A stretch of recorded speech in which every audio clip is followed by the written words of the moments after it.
বিরেলি আছে আপনাদের এলাকায়? ইয়া নবী সালাম আলাইকা আছে না নাই? ইয়া নবী সালাম আলাইকা, ইয়া রাসূল সালাম আলাইকা আছে না নাই? এরা দাবি করে আমরা আওলাদে রসুল, মানে নবীর সন্তান। দাবিটা কোথা ভুল করে? ঠিকই তো, আমরাও তো নবীর সন্তান। আমাদের আব্বার নাম কি? জোরে বলে না? আমাদের আব্বার নাম কি? আদম। আচ্ছা, কাগজ কলম নিয়ে একবার বসেন তো, অঙ্কতে মিলছে কিনা দেখি। আমার বাপের যদি বাপ হয় তাহলে তো আমার দাদু হয় আদম। আর বাপ থাকে? জোরে বলেন, আর বাপ থাকে? জি, তাও বাপ আছে। আমরা সবাই সরাসরি আদমের সন্তান, সরাসরি, মাঝে কোনো বাপ মিডিয়া নাই। কেন? আয়াত আমার মুখস্থ নাই, পড়ে দিই। কোরআন বলছে সরাসরি আমরা বাপ। আদম আমাদের সরাসরি বাপ। এখানে কোনো মাঝে দাদু হওয়া আর কিছু হওয়া এরকম কোনো মিডিয়া নাই। বিসমিল্লাহির রহমানির রহিম। وَإِذْ أَخَذَ رَبُّكَ مِنْ بَنِي آدَمَ مِنْ ظُهُورِهِمْ ذُرِّيَّتَهُمْ وَأَشْهَدَهُمْ عَلَى أَنفُسِهِمْ أَلَسْتُ بِرَبِّكُمْ قَالُوا بَلَى شَهِدْنَا أَنْ تَقُولُوا يَوْمَ الْقِيَامَةِ إِنَّا كُنَّا عَنْ هَذَا غَافِلِينَ। আল্লাহ রাব্বুল আলামিন হযরতে আদমের পুতুলটাকে জান্নাতুল ফেরদাউসে বানালেন। যখন পুতুলটা হয়ে গেল, আমার রব তার পবিত্র হাতটাকে নিয়ে গিয়ে আদমের পিঠে দিয়ে দিলেন। আদমের পিঠ, আল্লাহর হাত, মধ্যখানে ঝুরঝুর ঝুরঝুর করে বালুর মতো পড়তে লাগলো, পোকার মতো কোটি কোটি বিলিয়ন মিলিয়ন হয়ে গেল। আল্লাহ বললেন, আদম এগুলো কি? আদম বলে, আল্লাহ আপনি জানেন। বলে, এটা হলো তোর পিঠ থেকে কিয়ামত পর্যন্ত যত মানুষ আসবে সমস্ত মানুষের আত্মাকে আমি বের করে নিলাম। সরাসরি ওখান থেকে আল্লাহ বের করে নিয়েছেন। জান্নাতুল ফেরদাউসে গোডাউনে রাখা আছে। তাহলে প্রত্যেকটা আত্মা কার পিঠ থেকে এসেছে? আদমের পিঠ থেকে। আমার আত্মাটা আদমের পিঠ থেকে, আমার পেটেরটাও আদমের পিঠ থেকে, তার পেটেরটাও কিয়ামত পর্যন্ত। তাহলে সরাসরি বাপ কি না? দেহের ব্যাপারে আমার বাপ ইরফান, আত্মার ব্যাপারে আমার বাপ আদম। কিন্তু আমার দেহটা আচল নয়, দুনিয়াতে পচে যাবে, আত্মাটাই ফিরে যাবে, আদমের সন্তানই আল্লাহর কাছে ফিরে যাবে। তাহলে আমাদের বাপ হলো আদম। তাহলে আমরা কার সন্তান? আমরা কার সন্তান? আদমের সন্তান। তাহলে এখন যদি আমরা আদমের সন্তান হয়, তাহলে আমরা যদি বলি আমরা নবীর সন্তান, তো ভুল হবে? জোরে বলেন, ভুল হবে না? ভুল হবে না। আসলে দাঁড়ান, ফ্লাইট মোড করে দিই। আমাদের তো আবার হুটপাট করে অনেকে জালসা ফোন করে দেয়। তো আমরা হলাম আদম সন্তান। এবার বলেন, এই গ্রামটার নাম চুয়া পুকুর। মানে কোন পুকুরে যে চুয়ে চুয়ে পানি উঠেছিল আল্লাহ জানে। তো চুয়া পুকুর, হ্যাঁ। তো হ্যাঁ, এই কয়েকদিন আগে জালসা করতে গেছিলাম নদিয়া, গায়ের নাম বান্দা খোলা। তো বান্দা খোলা বলে, ওরা বাঁধে আবার খুলে, বাঁধে আর খুলে। তো কি করা কি দরকার রে বাবা, বাঁধা খোলা। তো যাই হোক, এবার এই গ্রামে 10টা ফ্যামিলি বাস করে। হাজি ফ্যামিলি, মৌলানা ফ্যামিলি, মাস্টার ফ্যামিলি, মোল্লা ফ্যামিলি, মোরল ফ্যামিলি, মাস্টার ডাক্তার ফ্যামিলি। এইভাবে গ্রামে দেখবেন এক একটা ফ্যামিলি হয়। হয় কি হয় না? এর মধ্যে আবার ডাকাত ফ্যামিলিও থাকে। ওকে আবার সবাই ভয় করে। সকালবেলায় বলবে, চাচা কেমন আছো গো, এক কাপ চা খাও। আসলে ওকে ভিতরে রাগ লাগে, উপরে ওকে মিষ্টি মিষ্টি কথা বলে। হাদিসে এসছে, আল্লাহ রসুল বলছেন যে মানুষ মানুষকে সম্মান করবে তার মারের ভয়ে, এটা কিয়ামতের আলামত। তো যাই হোক, এর মধ্যে ধরেন কোনো একটা ছেলে মৌলবি মৌলানা ফ্যামিলি থেকে, বাপ আলেম, দাদু আলেম, মা আলেমা, দাদি আলেমা, সমস্ত গোষ্ঠী আলেম আলেমা, বংশতে 8টা মানে 10টা মাদানি আছে, 4খানা সাইকুল হাদিস আছে, বাকিগুলো সব ভরভরা আলিম। এই ধরনের ঘরটা ওই ঘরের কোনো ছেলেকে এলাকায় ঘুরতে দেখবেন এখানে ওখানে গিয়েছে, কিন্তু তাসের আড্ডার পাশে পাবে না। কেন পাবেন না? ও জানে আমি আলেম ফ্যামিলির ছেলে। কিন্তু কালু ডাকাতের বেটাকে কোনোদিন পাবেন মসজিদের পাশে? ওকে তো খালি জুয়োর পাশেই ঘুরুক ঘুরুক করছে। ও জানে যে আমি ডেঞ্জারাস বাপের ছেলে। তো এই ফ্যামিলিগত। এবার আমাদের পরিচয় দ্বিতীয়টা দিচ্ছি। আমরা হলাম আদম সন্তান। শুধু আদম সন্তান নয়, আমরা আওলাদে নবী। নবীর আত্মা থেকে আমাদের সম্পৃক্ত। তাহলে পৃথিবীতে আমাদের দ্বিতীয় পরিচয়, আমাদের সিলসিলা, আমাদের ধারাবাহিকতা কোনো কুকুরের বাচ্চার সঙ্গে নাই, শূকরের বাচ্চার সঙ্গে নাই। কুকুরের বাচ্চার সঙ্গে থাকলে মরার পাশে থাকতাম, শূকরের বাচ্চা থাকলে আমি ড্রেনে ডুবে থাকতাম। গরু ছাগলের পেটেও নয়, সরাসরি আল্লাহ আমাদেরকে আদমের পেট থেকে নিয়েছেন। অতএব পৃথিবীর বুকে কোন নোংরা জায়গায়, ড্রেনে, মরা গরুতে আর শুকরেতে, পায়খানাতে, পেশাবে আমাদেরকে পাওয়া যাবে না। নবী আমার বাপ যেমন জায়গা পছন্দ করত, ওই জায়গাগুলো পাওয়া যাবে। তাই আমার আল্লাহ বলেছেন, ফালা তাকরাবা হাযিহি ফালা তাকরাবা ফাতাকরাবুল ফাওয়াহিশা মা জাহারা মিনহা ওয়া মা বাতান। ও চুয়াপুকুরের মহফিলের লোক, চেতনাওয়ালা, চেতনা লাও। আল্লাহ বলতে শুনেলেন, আল্লাহ বলতে শুনে লাও, তোমাকে পৃথিবীর কোন নোংরা জায়গায় যেন দেখতে না পায়। তাতে প্রকাশ্যে আর গোপনে হোক, জুয়ো চলবে, দাঁড়াবে না। তাস চলবে, দাঁড়াবে না। সুদ চলছে, দাঁড়াবে না। বেশ্যাখানার পাশে দাঁড়াবে না। আপনার গায়ের মুসলিমের মেলাতে পাওয়া যাবে না, পীরের মাজারে পাওয়া যাবে না, আর কোন জায়গায় পাওয়া যাবে না। তাসের আড্ডায় পাওয়া যাবে না, জুয়ার আড্ডায় পাওয়া যাবে না। গোপনে যে গুনাহগুলি হয় সেখানেও তোমাকে পাওয়া যাবে না। কারণ তোমাকে ভেবে নিতে হবে আমার পরিচয়ের সঙ্গে জড়িত আছে, আমি আদম নবীর সন্তান।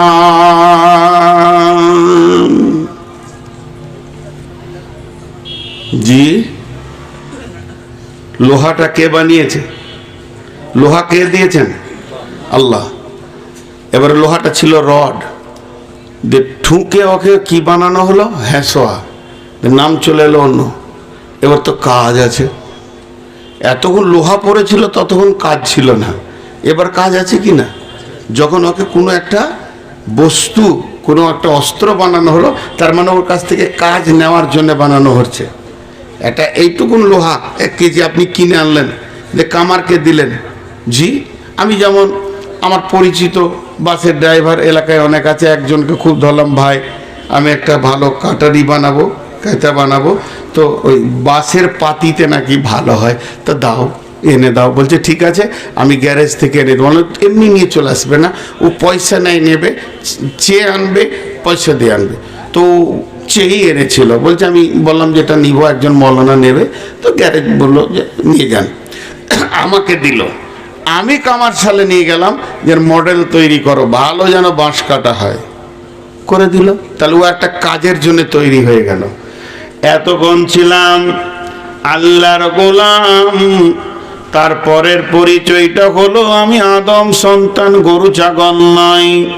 এবার পরিচয়, আমি হচ্ছি আখিরি নবী, নবী মুহাম্মদুর রাসূলুল্লাহ সাল্লাল্লাহু আলাইহি ওয়াসাল্লামের উম্মত।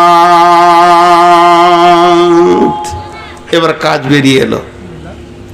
উম্মত, বেটা, বেটি, ভাই, বোন শব্দ ব্যবহার করেনি। কি ব্যবহার করেছে? উম্মত। আমরা কার উম্মত? নবী মুহাম্মদ রাসূলুল্লাহ সাল্লাল্লাহু আলাইহি সাল্লামের উম্মত। আরেকবার বলি, আমরা নবী মুহাম্মদ রাসূলুল্লাহ সাল্লাল্লাহু আলাইহি সাল্লামের কে? উম্মত। আত্মীয়তা অনেক রকম আছে, ভাই, বোন, চাচা, চাচি, নানা, নানি, দাদা, দাদি, খালু, ফুফা, মামা, শ্বশুর, নানা। কিন্তু রসুলের সঙ্গে আমাদের সম্পর্ক কি? উম্মত। উম্মত মানে কি? শালা মানে তো খুব ভালো বুঝতে পারছি যে বিবির ভাই, কিন্তু উম্মতটা মানে কি? হ্যাঁ, উম্মত শব্দের অর্থ অনেকগুলি আছে, তার মধ্যে একটা বলছি, ইমাম, নেতা। নেতা। এখন আমার নবীকে বাদ দেন, আমাদের নবীকে আপাতত জমার খাতায় রাখেন। বাকি যত নবী এসেছিলেন আদম থেকে নিয়ে ঈসা পর্যন্ত, এই নবীর উম্মত যারা ছিল তাদেরকে উম্মত কোরআন বলেননি। কি বলেছেন? কম। কি বলেছেন? কওমে হুদ, কওমে মুসা, কওমে ঈসা, জি, কওমে দাউদ। কিন্তু একজনার কমকে উম্মত বলেছেন। কম মানে ছোট গোষ্ঠী, একটা ফ্যামিলি, গোষ্ঠী। এটা আমাদের কম। আপনি বলছেন আমাদের কমটা ওইখানে। এই কম মানে বিভাজন, দল, গোষ্ঠী, শেষ, ছোট জিনিস। আর উম্মত মানে ব্যাপক, বিশ্ব, বিশ্ব জুড়ে।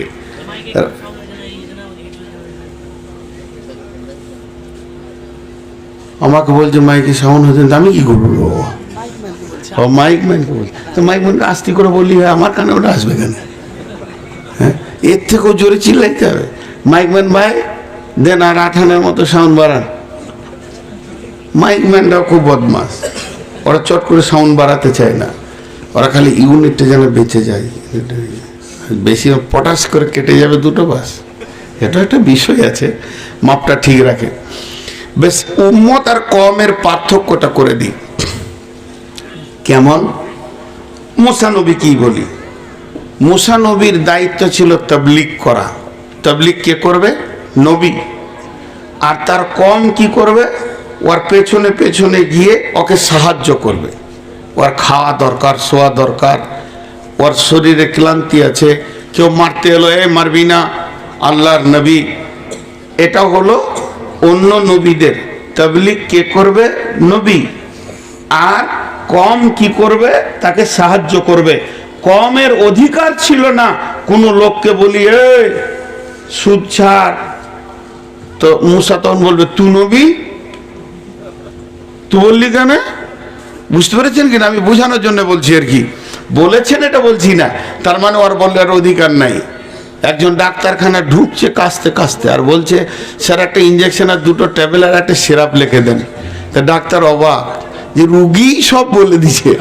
তো রুগী তখন ডাক্তার জিজ্ঞেস করছে তুমি ডাক্তার না আমি ডাক্তার? বলছে স্যার আপনি ডাক্তার? বলে এইগুলো যে লাগবে তুমি কি করে জানলে? আমাকে দেখতে দাও, তোমার ডায়াগনোসিস কি হচ্ছে, কোন জায়গা থেকে কাশিটা হচ্ছে, এটা দেখতে হবে তো বাবা।